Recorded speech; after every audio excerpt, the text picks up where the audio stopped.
ETV ప్రేక్షకులకి నమస్కారం. Triplex intelligence శుభమస్తు కార్యక్రమానికి స్వాగతం. ఈనాడు శుభమస్తు కార్యక్రమంలోని గ్రహఫల మంచంలో గ్రహాల యొక్క స్థితిగతులు, వాటి యొక్క శుభాశుభ ఫలితాల గురించి పరిశీలిద్దాం.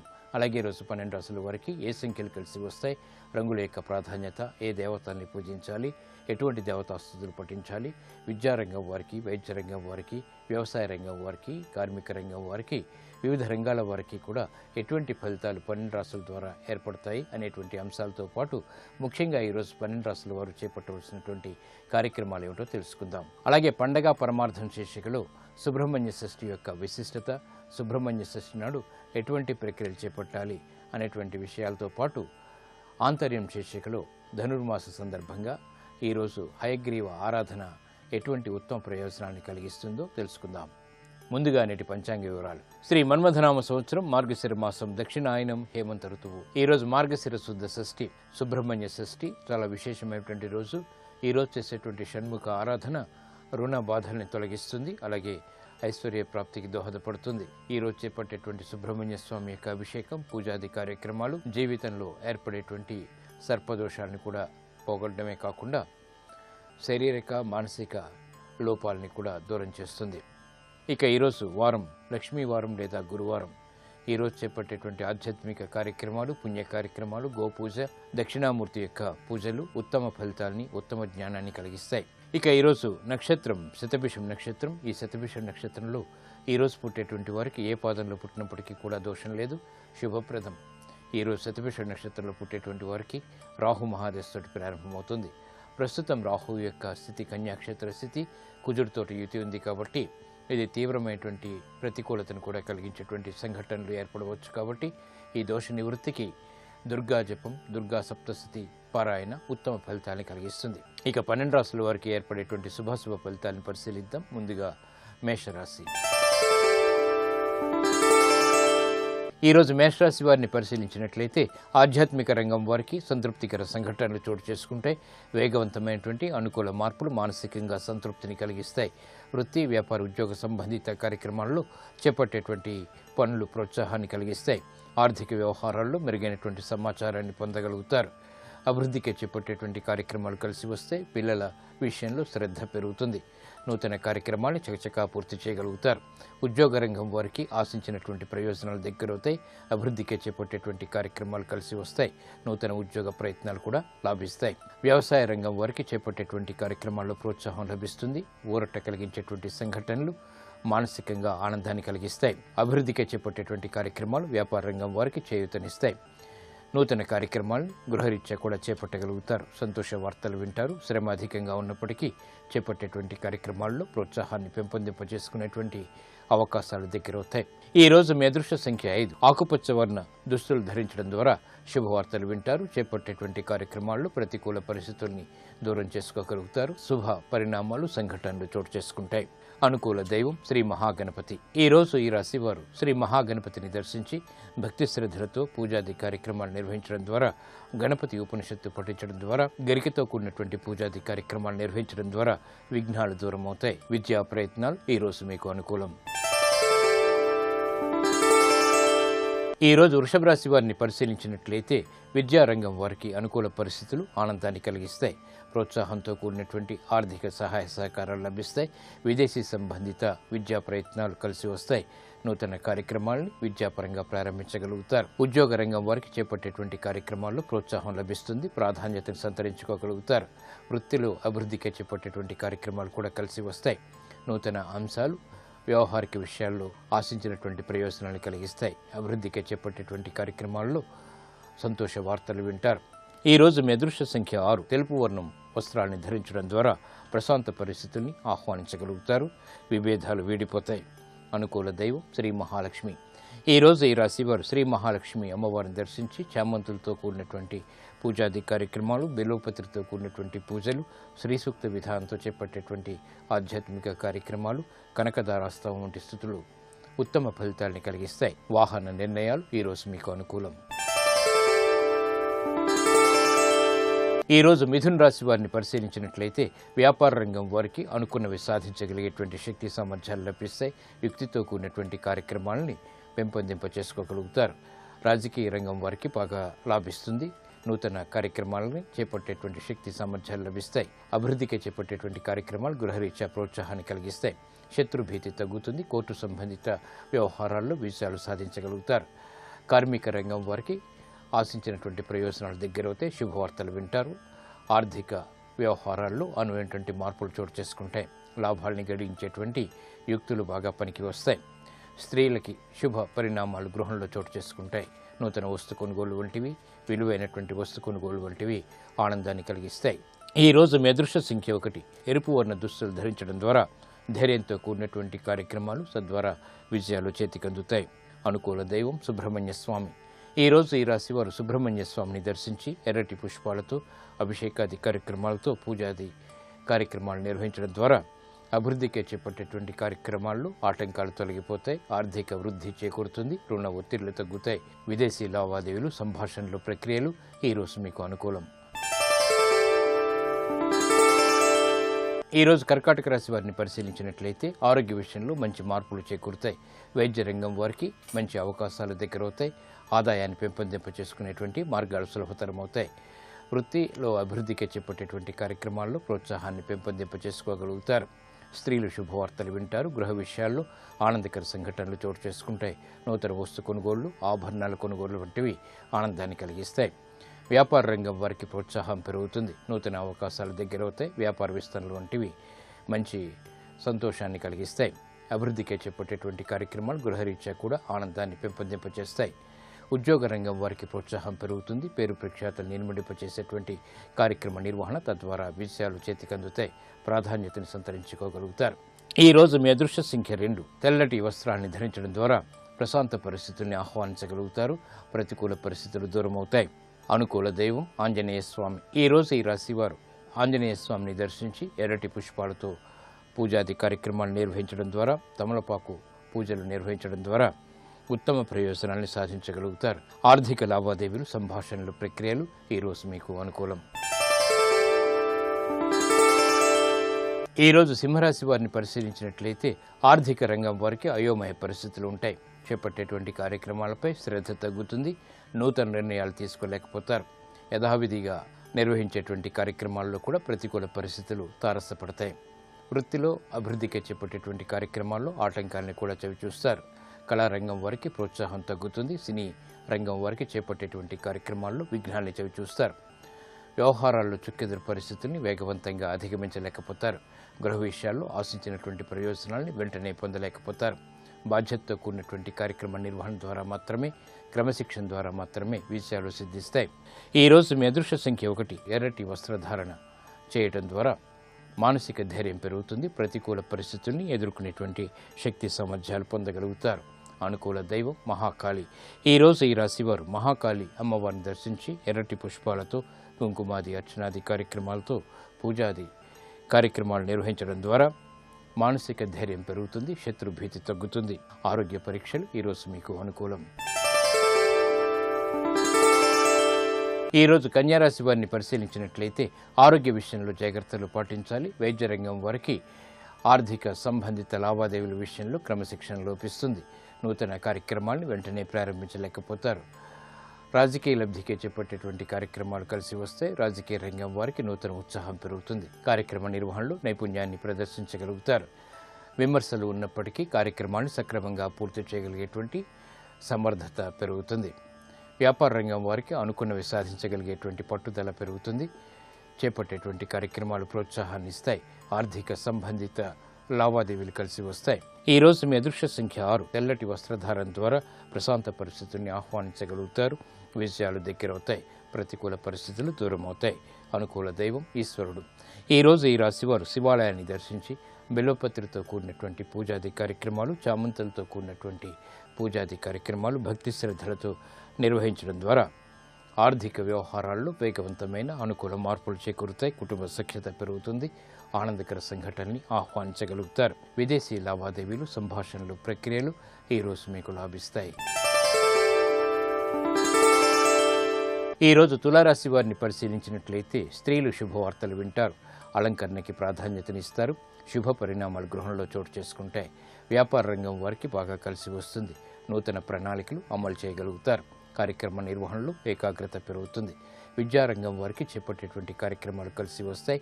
విదేశీ సంబంధిత ప్రయాణాలు కూడా అనుకూలిస్తాయి. ఆర్థిక వ్యవహారాల్లో ఏర్పడినటువంటి ప్రతికూల పరిస్థితిని దూరం చేసుకోగలుగుతారు. వ్యయాన్ని నియంత్రించగలుగుతారు. చేపట్టేటువంటి కార్యక్రమాల్లో ప్రోత్సాహాన్ని పెంపొందింప చేసుకోవడానికి చేసేటువంటి ప్రయత్నాల్లో ఊరట లభిస్తుంది. వైద్య రంగం వారికి సదుపాయాలు పెరుగుతాయి. ఈ రోజు మీ అదృష్ట సంఖ్య 3. పసుపు రంగు వస్త్రధారణ చేయడం ద్వారా శుభవార్తలు వింటారు. బృహస్పతి యొక్క అనుగ్రహం పెంపొందింప చేసుకునేటువంటి అవకాశాలు దగ్గరవుతాయి. తద్వారా సంతోష సంఘటనలు చేకూరుతాయి. అనుకూల దైవం దక్షిణామూర్తి. ఈ రోజు ఈ రాశివారు శ్రీ దక్షిణామూర్తిని దర్శించి చామంతులతో కూడినటువంటి పూజాది కార్యక్రమాలు భక్తి శ్రద్ధలతో నిర్వహించడం ద్వారా ఆలోచన సంపత్తి పెరుగుతుంది. వివేకవంతమైనటువంటి ప్రయత్నాలు తద్వారా విజయాలు చేతికందుతాయి, ఆనందాన్ని కలిగిస్తాయి. శుభ ప్రయత్నాలు ఈరోజు మీకు లాభిస్తాయి, ఆనందాన్ని కలిగిస్తాయి. ఈరోజు వృశ్చిక రాశి వారిని పరిశీలించినట్లయితే ఆర్థిక వ్యవహారాల్లో మెరుగైనటువంటి మార్పులకే చేసేటువంటి ప్రయత్నాల్లో ఊరట లభిస్తుంది. శారీరక శ్రమ అధికంగా ఉన్నప్పటికీ చేపట్టేటువంటి కార్యక్రమాల్లో ఏకాగ్రతను పెంపొందింప చేసుకోగలుగుతారు. గృహ సంబంధిత కార్యక్రమాల్లో ఆశించినటువంటి ప్రయోజనాలు పొందగలుగుతారు. ఉత్తమ విజయాలకే చేపట్టేటువంటి కార్యక్రమాల్లో సాధనతో కూడినటువంటి ప్రయత్నాలు తద్వారా విజయాలు చేతికి అందుతాయి. ఆరోగ్య విషయంలో ప్రతికూలత తగ్గుతుంది. విద్యారంగం వారికి చేపట్టేటువంటి కార్యక్రమాలు ప్రోత్సాహాన్ని కలిగిస్తాయి. విదేశీ సంబంధిత విద్యా ప్రయత్నాలు కూడా లాభిస్తాయి. ఈ రోజు మీ అదృష్ట సంఖ్య 1. ఎరుపు రంగు వస్త్రాలను ధరించడం ద్వారా మానసిక ధైర్యం పెరుగుతుంది. ఏలినాటి శని ద్వారా ఏర్పడేటువంటి ప్రతికూలతని ఎదుర్కోగలుగుతారు. వ్యయాన్ని నియంత్రించగలుగుతారు. అనుకూల దైవం సుబ్రహ్మణ్య స్వామి. ఈ రోజు ఈ రాశివారు సుబ్రహ్మణ్య స్వామిని దర్శించి ఆవు పాలతో కూడినటువంటి అభిషేకాది కార్యక్రమాలు, ఎర్రటి పుష్పాలతో కూడినటువంటి పూజలు నిర్వహించడం ద్వారా శారీరక శ్రమ తగ్గుతుంది. శారీరక రుగ్మతలు దూరమవుతాయి. ఉద్యోగ నిర్ణయాలు ఈరోజు మీకు లాభిస్తాయి. ఈరోజు ధనుసు రాశి వారిని పరిశీలించినట్లయితే ఆర్థిక వ్యవహారాల్లో మెల్లమెల్లగా అనుకూలత ప్రారంభమవుతుంది. చేపట్టేటువంటి కార్యక్రమాల్లో ప్రోత్సాహానికై చేసేటువంటి ప్రయత్నాలు కొంతవరకు ఊరట కలిగిస్తాయి. శ్రమ అధికంగా ఉంటుంది. అదృశ్య సంఘటనని గృహరీత్యా కూడా ఆహ్వానించగలుగుతారు. శుభ పరిణామాలు ఆనందాన్ని కలిగిస్తాయి. వైద్యరంగం వారికి చేపట్టేటువంటి కార్యక్రమాల్లో ప్రోత్సాహం లభిస్తుంది. గతంలో కన్నా మెరుగైనటువంటి సేవల ద్వారా ఆదాయాన్ని పెంపొందింప చేసుకోగలుగుతారు. వ్యాపార రంగం వారికి ఆసక్తికరమైనటువంటి అంశాలు ఆర్థికంగా చేకూరుతాయి. ఈ రోజు మీ అదృష్ట సంఖ్య 3. పసుపు రంగు దుస్తులు ధరించడం ద్వారా శుభవార్తలు వింటారు. చేపట్టేటువంటి కార్యక్రమాలు ప్రోత్సాహాన్ని కలిగిస్తాయి. అనుకూల దైవం శ్రీ మహాలక్ష్మి. ఈ రోజు ఈ రాశివారు శ్రీ మహాలక్ష్మీదేవిని దర్శించి చామంతులతో బిల్వదళాలతో కూడినటువంటి పూజాది కార్యక్రమాలు భక్తి శ్రద్ధలతో నిర్వహించడం ద్వారా ఆర్థిక వ్యవహారాల్లో మెరుగైనటువంటి మార్పులు చోటు చేసుకుంటాయి. గృహ సంబంధిత కార్యక్రమాలు ఈరోజు మీకు సంతృప్తిని కలిగిస్తాయి.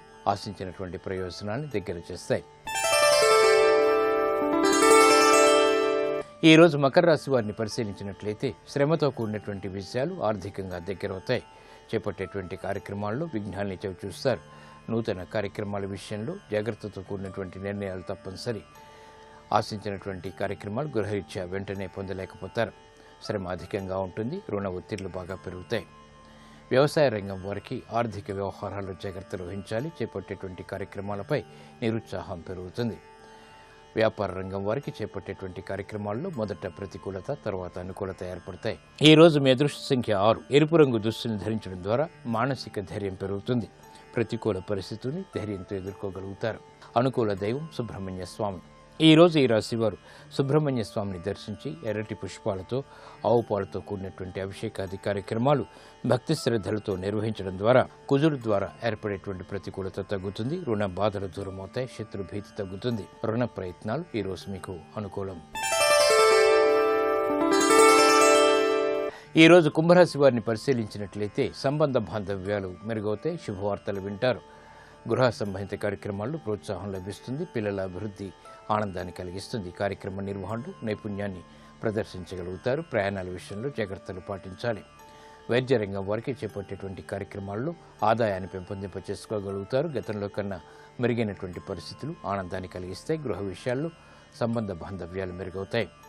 విద్యారంగం వారికి చేపట్టేటువంటి కార్యక్రమాలు ప్రోత్సాహాన్ని కలిగిస్తాయి. విదేశీ అవకాశాలు దగ్గరవుతాయి. ఈ రోజు మీ అదృష్ట సంఖ్య 5. ఆకుపచ్చ రంగు దుస్తులను ధరించడం ద్వారా ఆహ్లాద పరిస్థితులు చోటు చేసుకుంటాయి. అనుకూల దైవం మహాగణపతి. ఈ రోజు ఈ రాశివారు మహాగణపతిని దర్శించి గరికతో కూడినటువంటి పూజాది కార్యక్రమాలు నిర్వహించడం ద్వారా, గణపతి ఉపనిషత్తు పఠించడం ద్వారా లేదా వినటం ద్వారా విఘ్నాల్ని దూరం చేసుకోగలుగుతారు. వ్యాపార నిర్ణయాలు ఈరోజు మీకు అనుకూలం. ఈరోజు మీనరాశి వారిని పరిశీలించినట్లయితే కోర్టు సంబంధిత వ్యవహారాల్లో విజయాలు సిద్ధిస్తాయి. శత్రువులు మిత్రులు అవుతారు. చేపట్టేటువంటి కార్యక్రమాల్లో ప్రోత్సాహాన్ని పెంపొందింపచేసుకోవడానికి చేసేటువంటి ప్రయత్నాలు లాభిస్తాయి. ఉద్యోగ ప్రయత్నాలు కూడా అనుకూలిస్తాయి. నూతన ఉత్సాహం గృహరీత్యా పెంపొందింపచేసుకోగలుగుతారు. అన్ని రంగాల వారికి శుభ సంఘటనలు ప్రయత్నంతో దగ్గరవుతాయి. వైద్య రంగం వారికి చేపట్టేటువంటి కార్యక్రమాల్లో ప్రోత్సాహం లభిస్తుంది. ఆదాయాన్ని పెంపొందింపచేసుకునేటువంటి మార్గాలు సులభతరమవుతాయి. శుభ పరిణామాలు గృహంలో చోటు చేసుకుంటాయి. ఈ రోజు మీ అదృష్ట సంఖ్య 1. ఎరుపు రంగు దుస్తులు ధరించడం ద్వారా మానసిక ధైర్యం పెరుగుతుంది. చేపట్టేటువంటి కార్యక్రమాల్లో ఏర్పడినటువంటి అనిశ్చితిని దూరం చేసుకోగలుగుతారు. ప్రశాంత పరిస్థితుల్ని ఆహ్వానించగలుగుతారు. అనుకూల దైవం మహాకాళి. ఈ రోజు ఈ రాశి వారు మహాకాళి అమ్మవారిని దర్శించి భక్తి శ్రద్ధలతో పూజాది కార్యక్రమాలు నిర్వహించడం ద్వారా, కుంకుమాది అర్చనాది కార్యక్రమాలు నిర్వహించడం ద్వారా గ్రహ అతి ప్రతికూలతని దూరం చేసుకోగలుగుతారు. ఆరోగ్య పరీక్షలు ఈరోజు మీకు మేలుని కలిగిస్తాయి.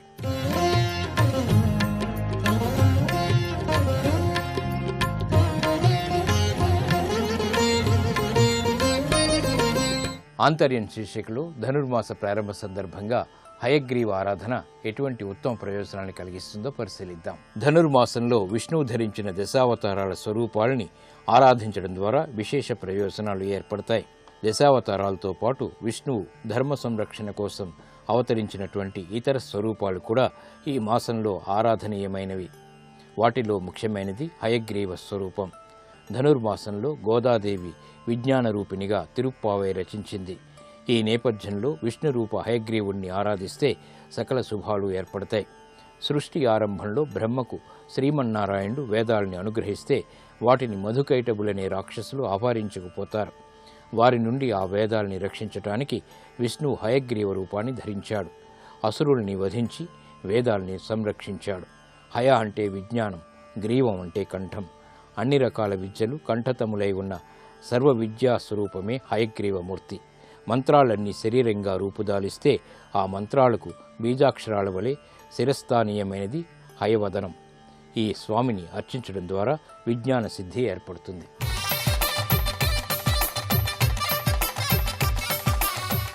పండగ పరమార్థం శీర్షికలో సుబ్రహ్మణ్య షష్ఠి సందర్భంగా ఈరోజు ఎటువంటి నియమాలు పాటించాలి, ఎటువంటి ప్రక్రియల ద్వారా ఉత్తమ ప్రయోజనాలు సిద్ధిస్తాయో పరిశీలిద్దాం. మార్గశిర శుద్ధ షష్ఠిని సుబ్రహ్మణ్య షష్ఠిగా జరుపుకుంటాం.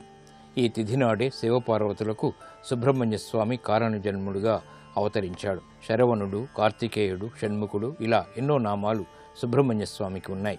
స్వామి అనే నామధేయం షణ్ముఖునికే ప్రత్యేకం. ఈరోజు సుబ్రహ్మణ్య స్వామిని ఎర్రటి పుష్పాలతో, ఎర్రటి అక్షింతలతో పూజించాలి. ఈరోజు పుట్టలో ఆవు పాలు పోయటం ద్వారా అనారోగ్య పరిస్థితులు దూరమవుతాయి. సుబ్రహ్మణ్య షష్ఠి సందర్భంగా నువ్వులు బెల్లం కలిపినటువంటి చిమ్మిలిని స్వామికి నివేదించి కుటుంబ సభ్యులందరూ కూడా ప్రసాదంగా స్వీకరించడం ద్వారా ఆరోగ్య రక్షణ ఏర్పడుతుంది. కుటుంబ సఖ్యత పెరుగుతుంది. శాంతి సౌఖ్యాలు పెంపొందింపచేసుకోగలుగుతారు.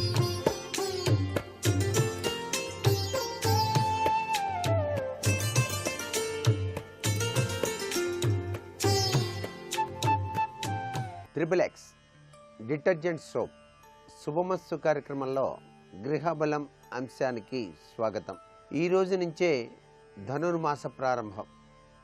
సర్వాంతర్యామి అయినటువంటి ఆ పరమాత్మ ఏ తీరున గోదాదేవికి యోగాన్ని కలిగించాడు అనేటువంటి విషయమంతా ఈ ధనుర్మాస ప్రారంభం నుంచే ప్రారంభమవుతోంది. ధనుర్మాస ప్రారంభం నుంచే ప్రతి ఇంటి ముంగిట కూడాను వివిధ రకాలైనటువంటి ముగ్గులు అమర్చేటువంటి సాంప్రదాయం చూస్తాం. కృష్ణ భగవాన్ని, గోదాదేవిని చాలా చక్కగా అర్చన చేసేటువంటి విధి విధానం కనిపిస్తుంది. ప్రతి దేవాలయాల్లో కూడాను కృష్ణ పరమాత్మ ఆలయాల్లో ఆండాళమ్మ రచించినటువంటి పాసురాలు చాలా చక్కగా లయబద్ధంగా చదివి ప్రసాద వినియోగాలు తెల్లవారక ముందే జరిపేటువంటి ప్రక్రియ జరుగుతోంది. అందుచేత ఈ ధనుర్మాసం విష్ణుమూర్తికి చాలా ప్రీతికరమైనటువంటి మాసంగా చెప్పారు. అంతేకాకుండా ఈరోజు సుబ్రహ్మణ్య షష్ఠి, సుబ్బరాయుడి షష్ఠి అని చెప్పేసి కూడా అంటారు.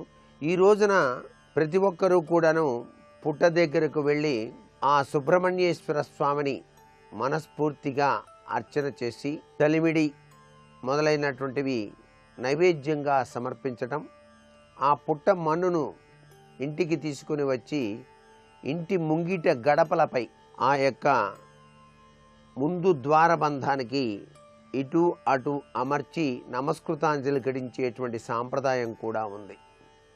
ఇక వాస్తుశాస్త్రరీత్యా కనుక మనం గ్రహించినట్లయితే ఇంటిలో విష్ణుమూర్తి పటానికి ఈ ధనుర్మాసం మొత్తం కూడాను తులసి మాలను అలంకరించటం సర్వే సర్వత్రా కూడాను శుభదాయకవంతమైన ప్రభావాన్ని కలిగింపచేస్తుంది. విష్ణు సహస్రనామ పారాయణ కానివ్వండి, గోవిందనామాల పారాయణ కానివ్వండి, తప్పనిసరిగా ఇంటిల్లిపాది కూడా నిత్యం అలా అనుకున్నా చాలు సర్వే సర్వత్రా శుభదాయకవంతమైన ప్రభావాలు కలిగింప చేయటానికి ఆస్కారం ఉంటుంది ఆ పరమాత్మ యొక్క లీలా వినోద విశేషాల సందర్భంగా. అంతేకాకుండా లక్ష్మీదేవిని అర్చన చేయటం మార్గశిర మాసంలో చాలా మంచిది. అష్టలక్ష్మీ స్వరూపంలో ఆమె విరాజిల్లుతూ ఉంటుంది అని చెప్పేసి శాస్త్రం. వైభవ లక్ష్మీ వ్రతాన్ని ఆచరించేటువంటి వారు ఈ మార్గశిర మాసంలో ఆచరించి గృహంలో లక్ష్మీదేవిని గనక అర్చన చేసినట్లయితే సర్వే సర్వత్రా కూడాను లక్ష్మీ కరుణా కటాక్ష వీక్షణాలకు పాత్రులై రుణ విముక్తి, అదృష్ట యోగం సాధింపజేసుకోవడానికి ఆస్కారాలు అత్యధికంగా ఉంటాయి అనే విషయాన్ని మర్చిపోకండి.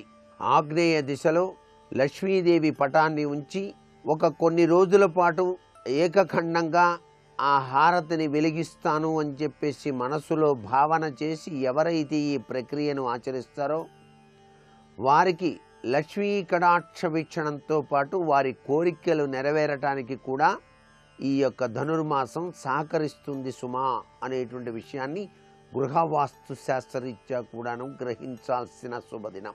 గ్రామాల్లో ఉండేటువంటి వ్యవసాయదారులు, వారు పెంచి పోషించేటువంటి పశుపక్షాదులు చాలా చక్కటి యోగవంతమైన ప్రభావాన్ని కలిగింపచేస్తాయి లక్ష్మీ కళను. అందుచేతనే గ్రామాల్లో తెల్లవారుజామునే నిద్ర నుంచి లేచి చక్కగా ఇంటి ముంగిట చక్కగా ఊడ్చి ఆవు పేడతో అలికి రంగవల్లులు తీర్చిదిద్దుతారు. ఆ రంగవల్లులలో ఆవు పేడతో చేసిన గొబ్బెమ్మల్ని ఉంచి వాడికి అలంకరీకృతయుక్తమైనటువంటి వివిధ రకాలైన పుష్పాలు ఉంచుతారు. ఆవు దూడ గనక ఉన్నట్లయితే వాటిని నిత్యం గనక ఈ ధనుర్మాసంలో గనక పూజ చేసినట్లయితే, రైతన్నలు పూజ చేసినట్లయితే సర్వే సర్వత్రా సిరి సంపదలతో తొలుతగడానికి ఆస్కారం ఉంది. ఈ మాస ప్రారంభం నుంచే కదా హరిదాసులంతా కూడాను హరినామ సంకీర్తన గావించుకుంటూ ప్రతి ఇంటి ముంగిట కూడాను నిలబడి ఆ కృష్ణ సంకీర్తనం చేసేటువంటి సాంప్రదాయం మనకు గ్రామాల్లో నేటికి కూడా కనిపిస్తోంది. ధనుర్మాస ప్రారంభ దినంలో తప్పనిసరిగా కృష్ణ పరమాత్మకు ఇష్టమైనటువంటి విశేషాంశ తత్వంలో మజ్జిగ కవ్వం, ఆ మజ్జిగ కవ్వాన్ని కొద్దిగా కడిగి చక్కగా అలంకరించాలి. పసుపు కుంకుమతో అలంకరించి నమస్కృతాంజలి గడించినట్లయితే కృష్ణ పరమాత్మకు ప్రీతివంతమైనది కాబట్టి ఆ యశోదమ్మ చక్కగా మజ్జిగ పట్టుకొని అలా వెన్న చిలుగుతూ ఉన్నటువంటి సందర్భంలో స్వామివారు వచ్చి ఆ వెన్నను తీసుకొని వెళ్ళటం, ఇవన్నీ లీలామృత తత్వానికి నిదర్శనం. కాబట్టి ఈ ధనుర్మాసంలో రైతన్నలు గనక తమ ప్రాంతాల్లోని ఆలయాల్లోని దేవీ విగ్రహాలకు పాలు, వెన్న తమకు తోచిన చందాన గనక ఇచ్చినట్లయితే వీరికి పంటలు సస్యశ్యామలవంతంగా కురిపించడానికి, చాలా చక్కటి యోగవంతమైన ప్రభావాన్ని ఏర్పరచడానికి ఆస్కారం ఉంటుంది సుమా అని కూడా శాస్త్రం. ధనుర్మాస విశేషం చాలా గొప్పదిగా మనకు శాస్త్రాల్లో చెప్పారు. కాబట్టి ఈ విశేషాంశాల్ని మనం పల్లెల్లో ఎక్కువగా చూస్తూ ఉంటాం నేటికి కూడా. అంతేకాకుండా గోసేవను మించిన సేవ లేదు. ఈ ధనుర్మాసంలో గోవును నిత్యం గనక సేవించినట్లయితే సర్వసంపదలు కూడాను వచ్చి తీరుతాయి సుమా అని చెప్పేసి శాస్త్రం. ఈరోజు సుబ్రహ్మణ్య షష్ఠి కాబట్టి సుబ్రహ్మణ్యేశ్వర స్వామి వారిని చక్కగా ఎరుపు రంగు పూలమాలను స్వామివారికి అలంకరింపచేసి అక్షతలతో పూజ చేసి ఆ యొక్క మాలని గనక మీ ఇంటి సింహద్వారానికి గనక కట్టినట్లయితే సమస్త వాస్తు దోష నివారణ చర్యగా కూడా చెప్పవచ్చు. ఇవన్నీ కూడా మానసికంగా త్రికరణ శుద్ధితో ఆచరించినట్లయితే సంకల్ప బలం గొప్పది అన్నిటికన్నా. ఆ సంకల్ప బలం చేత అదృష్టాన్ని మనం చేజిక్కించుకోవడానికి ఆస్కారం అత్యధికంగా ఉంటుంది సుమా. మరికొన్ని ముఖ్య విషయాలు రేపటి శుభమస్తు కార్యక్రమంలో తెలుసుకుందామా? మరి సర్వే జనా సుఖినో భవంతు.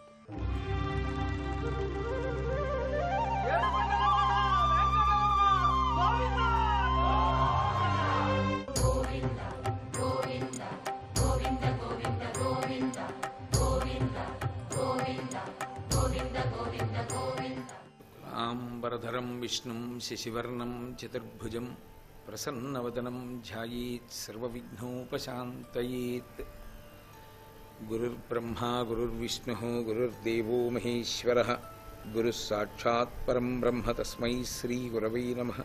మనం వెంకటేశ్వర స్వామి వారికి సంబంధించినంత వరకు ఒక ప్రత్యేకతని ఒకదాన్ని గమనిస్తూ ఉంటాం.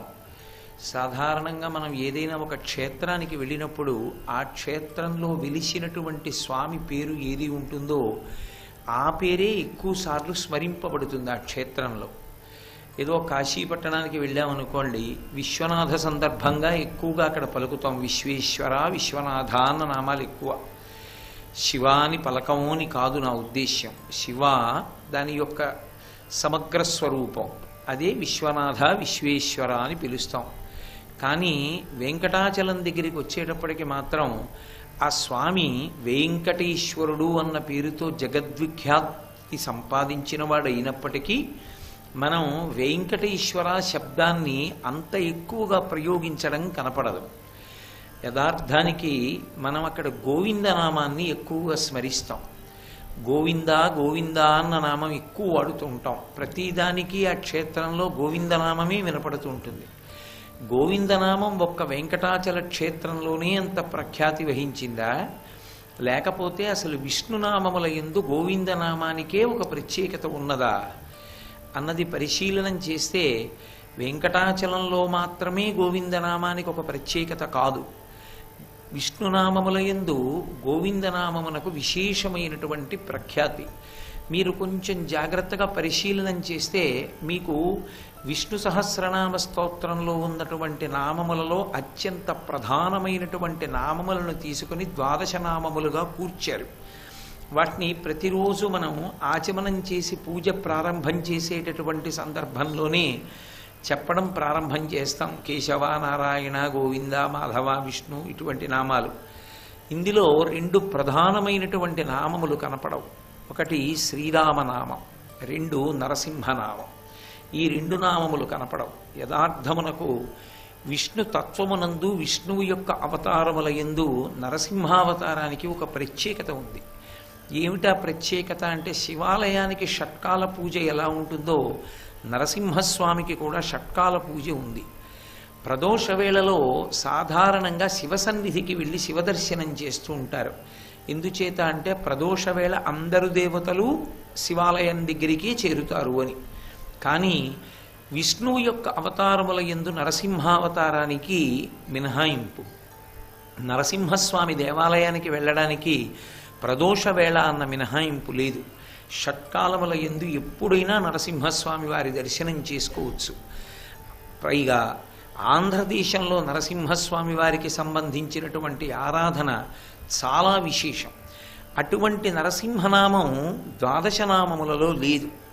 సరే, శ్రీరామనామం గురించి నేను ప్రత్యేకంగా చెప్పవలసిన అవసరం లేదు. అది తారకనామం. తారకనామం అంటే మనకి సంప్రదాయంలో 2 తారకనామాలుగా చెప్తాం. ఒకటి ప్రణవము, 2వది శ్రీరామనామము. ప్రణవము అంటే ఓంకారం. ఓంకారానికి సంబంధించినంత వరకు అందరూ ఆ అక్షరాన్ని ఉచ్చరించడానికి, ప్రత్యేకించి దీర్ఘ ప్రణవం చెయ్యడానికి, ప్రణవజపం చెయ్యడానికి అధికారం ఉండదు. కేవలంగా సన్యాసులు మాత్రమే ప్రణవజపాన్ని ఎక్కువగా విధింపబడి ఉంటారు. కానీ గృహస్థు కాదు, అన్ని ఆశ్రమాల్లో ఉన్నవాళ్ళు, బ్రహ్మచారి దగ్గర నుంచి సన్యాసాశ్రమం వరకు అన్ని ఆశ్రమాల్లో ఉన్నవాళ్ళు అవధరించవలసినటువంటి నామం, ఆశ్రయించవలసినటువంటి నామం శ్రీరామనామం. శ్రీరామనామానికి తారకనామమని పేరు. తారకము అంటే అది సంసార సముద్రాన్ని దాటిస్తుంది అని. ఇక మళ్ళీ పుట్టవలసినటువంటి అవసరం లేని స్థితిని కల్పించగలిగినటువంటి నామం శ్రీరామనామం. అటువంటి శ్రీరామనామం కానీ నరసింహస్వామి నామం కానీ విష్ణువు యొక్క ద్వాదశ నామముల యందు కనపడవు. కారణమేమి అంటే వాటికి ద్వాదశ నామములలో చేర్చవలసినంత ప్రతిపత్తి లేదని కాదు అక్కడ సిద్ధాంతం.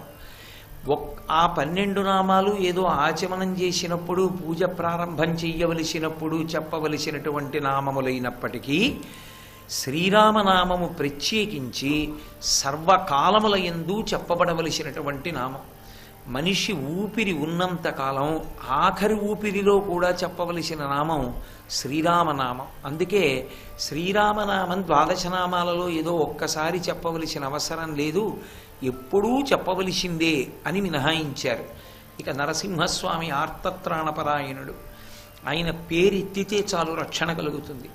అంతటి మహానుభావుడు కనుక ఆయన కూడా ఇంద్రియములు తెలివిలో ఉన్నప్పుడు, అంటే జాగృతావస్థ యందు అనేక పర్యాయములు స్మరించవలసినటువంటి, ఉచ్చరించవలసినటువంటి నామం.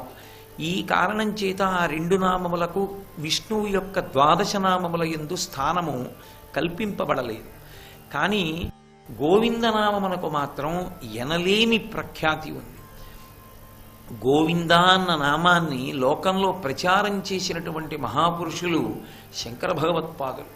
శంకర భగవత్పాదులు కాశీపట్టణానికి వెళ్ళినప్పుడు ఒక వృద్ధ బ్రాహ్మణుడు డుక్రుంకరణి వ్యాకరణ సూత్రములను ఇంకా ఆయన వల్లివేస్తూ, ఎవరైనా విద్యార్థులు తన దగ్గర పాఠం నేర్చుకుని ఏదైనా ప్రతిఫలం ఇస్తారనేటటువంటి మోహబుద్ధి చేత ఆ వ్యాకరణ సూత్రాలని వల్లివేస్తుంటే చూసినటువంటి శంకరాచార్యుల వారు ప్రబోధాత్మకమైనటువంటి మాటలు కొన్ని మాట్లాడారు. దానికి ఆ గ్రంథానికి పేరు మోహముద్గరం. కానీ వారు మొట్టమొదటి శ్లోకంలో ప్రారంభం చేసినటువంటి మకుటం ఏదున్నదో ఆ మకుటంతో ఆ స్తోత్రం అంతా లోకంలో ప్రఖ్యాతి వహించింది. భజ గోవిందం భజ గోవిందం భజ గోవిందం మూఢమతే. 3 పర్యాయములు గోవిందనామాన్ని ప్రయోగించారు శంకరాచార్యుల వారు. 3 మార్లు ఏదైనా చెప్పారు అంటే సనాతన ధర్మమునందు అది పరమసత్యము అని గుర్తు. అందుకే 3 ముళ్ళు వేస్తారు మంగళసూత్రానికి, 3 మాటలు ఆచమనం చేస్తారు. ఏదైనా 3 మాటలు అన్నారనుకోండి అది సత్యం, నేను అతిక్రమించనని గుర్తు. త్రిర్దదామి అంటాడు జనక మహారాజు గారు. 3 మాటలు చెప్తున్నాను, ఇస్తాను నా పిల్లని అంటాడు. 3 మాటలు ఏది చేసినా అది సత్యం అని గుర్తు. పరమసత్యము సుమా ఇది అని చెప్పడానికి శంకర భగవత్పాదులు భజగోవిందం భజగోవిందం భజగోవిందం మూఢమతే అన్నారు. శంకరులు ఆనాడు భజ గోవిందం, గోవిందనామాన్ని భజించండి, భజన చెయ్యండి అంటే గోవిందనామాన్ని పలకడంలో ఏమరపాటు పొందకండి, అది జీవితమునకు ఉద్ధారకత్వమును కల్పించగలిగినటువంటి నామము అని మనకి ప్రబోధం చేశారు. అటువంటి గోవిందనామం శంకర భగవత్పాదుల వలన విశేషమైనటువంటి ప్రాచుర్యాన్ని పొందింది. ఎందుచేత అంటే ఏదైనా బయట ఉన్నటువంటి జలాల్ని తీసుకొచ్చి కలశపాత్రలో పోస్తే ఆ పాత్రలో పోసినటువంటి జలముల యందు నదులను ఆవాహన చేసి జలములకు శక్తిని చేకూర్చాలని అనుకున్నప్పుడు గంగే చయమునే చైవ గోదావరి సరస్వతి నర్మదే సింధు కావేర్యౌ జలేస్మిన్ సన్నిధింకురు అంటాం తప్ప సాక్షాత్ గంగా జలాలే తీసుకొచ్చి కలశలో పోసిన తర్వాత ఇక మళ్ళీ గంగనందులోకి ఆవాహన చేయవలసిన అవసరమే ఉంటుంది. అలాగే శంకర భగవత్పాదుల నోటి వెంట వచ్చినటువంటి మాట అంటే అది పరమ ప్రామాణికం, అందరికీ శిరోధార్యం, శిరోధార్యమై అందరూ పాటించవలసినటువంటి ఆదేశం. అటువంటి ఆదేశాన్ని శంకర భగవత్పాదులు మోహముద్గరంలోని ప్రథమ శ్లోకంలోని ప్రథమ పాదంలోని ఒక వృద్ధ బ్రాహ్మణుణ్ణి కాశీపట్టణంలో అడ్డుపెట్టి జగత్తుకంతటికీ సందేశంగా ఇచ్చారు. అందుకే గోవిందనామం చెప్పించేటప్పుడు 2 మాటలు వాడుతూ ఉంటారు సాధారణంగా. గోపికా జీవన భాగ్యం, గోవిందా గోవింద అంటారు. గోపికా జీవన భాగ్యం అంటే గోపికలందరూ తమ జీవితమునందు భాగ్యముగా భావించినది అనగానే గోవిందా గోవింద అంటారు. కృష్ణనామం చెప్పరు, గోవింద అంటారు. కృష్ణుడే గోవిందుడు, కృష్ణుడికి గోవిందుడికి అభేదం. అందుకని కృష్ణుడే గోవిందుడుగా పట్టాభిషేకాన్ని పొందాడు. ఆ కారణం చేత గోవింద అన్నప్పుడు పలికేటటువంటి వాడు కృష్ణస్వామే పలుకుతారు. కాబట్టి ఎప్పుడైనా సభలో భజన చేయించవలసి వస్తే, గోవిందనామం చెప్పవలసి వస్తే ఈ మాట చెప్తారు. అలాగే రెండవది సర్వత్ర గోవిందనామస్మరణం అంటారు. సర్వత్ర నామస్మరణం అంటే గోవిందా గోవింద అంటారు. మీరు చూడండి, హర నమ పార్వతీపతయే అంటే హరహర మహాదేవ అంటారు. గోవిందనామం దగ్గరికి వచ్చేటప్పటికీ సర్వత్ర నామస్మరణం అనేటప్పటికీ అందులో గోవింద అనకపోయినా సర్వత్ర నామస్మరణం అన్నప్పుడు గోవిందా గోవింద అంటారు. అలా అనడానికి కారణం ఏమంటే, హర నమ పార్వతీపతయే అన్నాను అనుకోండి, హరహర మహాదేవ అనాలి. హరహర మహాదేవ ఇది ప్రచారం చేసిన వాళ్ళు 63 మంది నాయనార్లలో ఒకరైనటువంటి జ్ఞాన సంబంధ నాయనారు. గోవిందనామాన్ని ప్రచారం చేసినటువంటి వారు శంకర భగవత్పాదులు. సర్వత్ర స్మరణం, అందరూ అన్ని వేళలా స్మరించండి అనేటప్పటికీ అది ఏ పేరో చెప్పక్కర్లేదు, ఏ నామమో చెప్పక్కర్లా. సర్వత్ర స్మరణం అన్నారనుకోండి, వెంటనే అందరూ సభలో ఏమనాలంటే గోవిందా గోవింద అన్నారు. మీరు చూడండి, హర నమ పార్వతీపతయే అంటే హరహర మహాదేవ అంటారు. గోవిందనామం దగ్గరికి వచ్చేటప్పటికీ సర్వత్ర నామస్మరణం అనేటప్పటికీ అందులో గోవింద అనకపోయినా సర్వత్ర నామస్మరణం అన్నప్పుడు గోవిందా గోవింద అంటారు. అలా అనడానికి కారణం ఏమంటే, హర నమ పార్వతీపతయే అన్నాను అనుకోండి, హరహర మహాదేవ అనాలి. హరహర మహాదేవ ఇది ప్రచారం చేసిన వాళ్ళు 63 మంది నాయనార్లలో ఒకరైనటువంటి జ్ఞాన సంబంధ నాయనారు. గోవిందనామాన్ని ప్రచారం చేసినటువంటి వారు శంకర భగవత్పాదులు. సర్వత్ర స్మరణం, అందరూ అన్ని వేళలా స్మరించండి అనేటప్పటికీ అది ఏ పేరో చెప్పక్కర్లేదు, ఏ నామమో చెప్పక్కర్లా. సర్వత్ర స్మరణం అన్నారనుకోండి, వెంటనే అందరూ సభలో ఏమనాలంటే గోవిందా గోవింద అనాలి.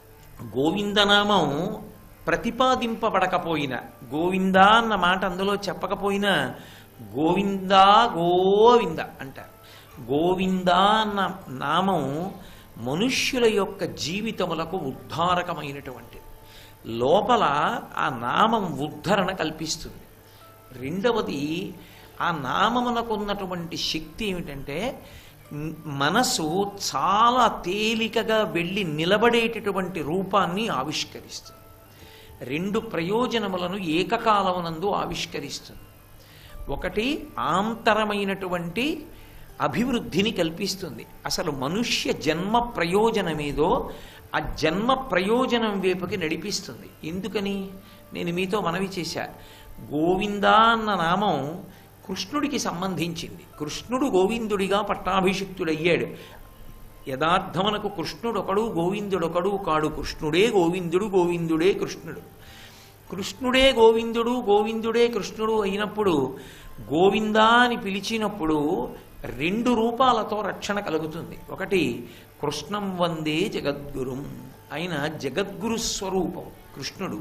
అందుకే అజ్ఞానదాహకత్వం చేస్తాడు, అజ్ఞానాన్ని పోగొడతాడు. అందుకే అర్ధరాత్రి వేళ శ్రావణ మాసంలో ఆవిర్భవించాడు. కటిక చీకటి అన్న మాటకు అర్థం ఏమిటంటే దట్టమైనటువంటి అజ్ఞానం. అజ్ఞానమే అనేకమైనటువంటి జన్మలలోకి వెళ్ళడానికి ప్రధానమైనటువంటి కారణము.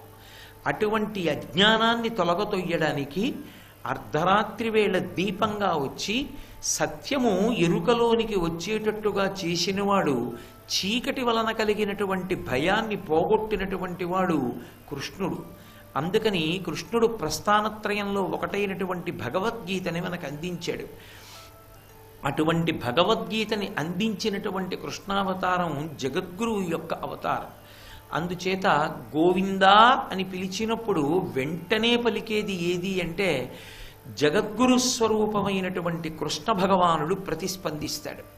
2, గోవిందా అని పిలిచినప్పుడు విష్ణుతత్వమే పలుకుతుందంటే కృష్ణస్వరూపంగా పలుకుతాడు. మిగిలినటువంటి నామాలు వేరు, గోవిందనామం ఒక్కటి వేరు. ఎందుచేత అంటే మిగిలిన నామములు గౌణములు. గౌణములు అంటే ఒక్కొక్క చోట ఈశ్వరుడు గుణప్రకటనం చేస్తాడు. అంటే అసలు ఆయనకి గుణములు లేవు. మీరు షట్పదీ స్తోత్రం వినుంటారు, శంకర భగవత్పాదాచార్య స్వామి వారు చేసింది. అందులో శంకరాచార్యులు వారు ఒక శ్లోకంలో ఒక మాట వాడతారు. దామోదర గుణమందిర సుందర వదనారవింద గోవింద అని పిలుస్తారు. దామోదర గుణమందిర అంటారు. దామోదర అని పిలిచి గుణమందిర అన్నారు. గుణమందిర అంటే అనేకమైనటువంటి గుణములు కలిగినటువంటి వాడా అని. ఈ మాటకు అర్థం మీరు తాత్వికంగా జాగ్రత్తగా విచారణ చేయండి. కోటేశ్వరరావు గారు తెల్లగా ఉంటారు, నల్లగా కూడా ఉంటారు, ఆకుపచ్చగా ఉంటారు, నీలంగా కూడా ఉంటారు, అంతేకాదు ఎర్రగా కూడా ఉంటారు. ఇవే అనుకుంటున్నారేమో, చాలా రంగులు అప్పుడప్పుడు ఉంటుంటాయి అన్నారనుకోండి. అసలు నా రంగు ఇది, ఏ రంగు లేదు నాకు ఏ రంగు లేకపోతే నేను అప్పుడు ఓసారి తెల్లగా, ఓసారి నల్లగా, ఓసారి పచ్చగా, ఓసారి ఎర్రగా, ఇన్ని రంగుల్లో కనపడతాను. అలా కాకుండా నాకు అసలు ఒకే రంగు అనుకోండి. ఒకే రంగు ఉంటే ఆ ఒకటే ప్రతిపాదింపబడుతుంది. దామోదర గుణమందిర అంటే నీకు అనేకమైనటువంటి గుణాలు ఉన్నాయి. అంటే ఒక్కొక్కసారి ఒక్కొక్క గుణాన్ని లోకరక్షణ కొరకు వ్యక్తం చేస్తూ ఉంటాడు. ఆ రూపంతో ఆ గుణంతో ఎందుకు వస్తాడు అంటే లోకరక్షణ కొరకు, వినా ప్రయోజనం ఉండదు దానికి, ధర్మ సంస్థాపన కొరకు అయినప్పుడు దామోదర గుణమందిర అంటే గుణముల యొక్క సమూహమైనటువంటి వాడ. ఎన్నో గుణములను ప్రకటిస్తూ ఉంటావు అంటే ఆయన నిజానికి గుణరహితుడు. అసలు నిజానికి ఏ గుణాలు ఉండవు. ఏ గుణములు లేకుండా గుణములకు అతీతమైనటువంటి పరబ్రహ్మస్వరూపం ఏది ఉన్నదో అది గుణములను ప్రకటనం చేసినప్పుడు అవతారంగా కిందకొస్తే దామోదర అంటే నిర్గుణ సగుణ 2 రూపాల గురించి మాట్లాడుతున్నారు శంకరాచార్యులు వారు. అందుకని దామోదర గుణమందిర సుందరవదనారవింద గోవింద. గోవింద నామానికి ఒక లక్షణం ఉంది. ఏమిటది అంటే సుందరవదనారవింద. ఆయన యొక్క ముఖం పరమసుందరంగా పద్మంలా ఉంటుంది. పద్మంలా ముఖం ఉంటుంది గోవిందుడిది అని నేను అన్నాను అనుకోండి. అసలు గోవిందుడు ఎలా ఉంటాడు అని ఒక విచారణ చేస్తే ఆయన 7 సంవత్సరముల పిల్లవాడిగా కృష్ణ భగవానుడు ఉన్నప్పుడు ఉన్నటువంటి రూపం ఏదుందో అది గోవింద రూపం. ఎందుకంటే 7వ సంవత్సరంలో ఆయనకి పట్టాభిషేకం జరిగింది. 7 సంవత్సరముల వయస్సులో 7 రాత్రులు 7 పగళ్ళు గోవర్ధనోద్ధరణం చేసి గోవర్ధనగిరిని ఎత్తి పట్టుకుని గోవులను, గోపాల బాలులను, గోపకాంతలను, గోప వృద్ధులను రక్షణ చేస్తే ఆయనకి వచ్చినటువంటి నామం గోవిందనామం. ఇప్పుడు 7 ఏళ్ల పిల్లాడు అంత పెద్ద కొండనెత్తి పట్టుకుని తన చూపుల చేత వాళ్ళందరినీ పోషించాడు. ఆ పోషించేటప్పుడు ఏదో కష్టపడిపోయినట్టుగా ఏం పట్టుకోలేదు. ఎంతో హేళగా చక్కగా త్రిభంగిగా ఒక కాలు కింద పెట్టి, ఎడంకాలు కింద పెట్టి, కుడికాలు పాదం కనపడేటట్టుగా ఇలా వంకరగా పాదాన్ని ఉంచి హేళగా నిలబడి నటరాజస్వామి ఎలా చిరునవ్వుతో ఉంటారో అలా చిటికిన వేల మీద అంత బరువు పట్టుకుని 7 రాత్రులు 7 పగళ్ళు తాను సంతోషంతో చిరునవ్వుతో ఉండి తన చుట్టూ ఉన్న వాళ్ళందరినీ కూడా సంతోషంతో ఉంచాడు. ఈ సంతోషంతో ఉంచడంలో ఒక చమత్కారం ఉంది. ఆయన ముందు నిలబడినటువంటి వారు ఎవరున్నారో వారందరిలో రకరకాల భావాలు వ్యక్తమయ్యాయి. ఏదో ఒక్క భావం కాదు. సాధారణంగా ఈశ్వరుని యొక్క గుణప్రకటనమునందు ఒక్క గుణమే ఆవిష్కరింపబడుతుంది. ఎదురుగుండా ఉన్నటువంటి వాడు పరమభక్తితో నమస్కారం చేస్తాడు సత్వగుణంతో. సర్వం శ్రీ ఉమామహేశ్వర పరబ్రహ్మార్పణమస్తు. స్వస్తి.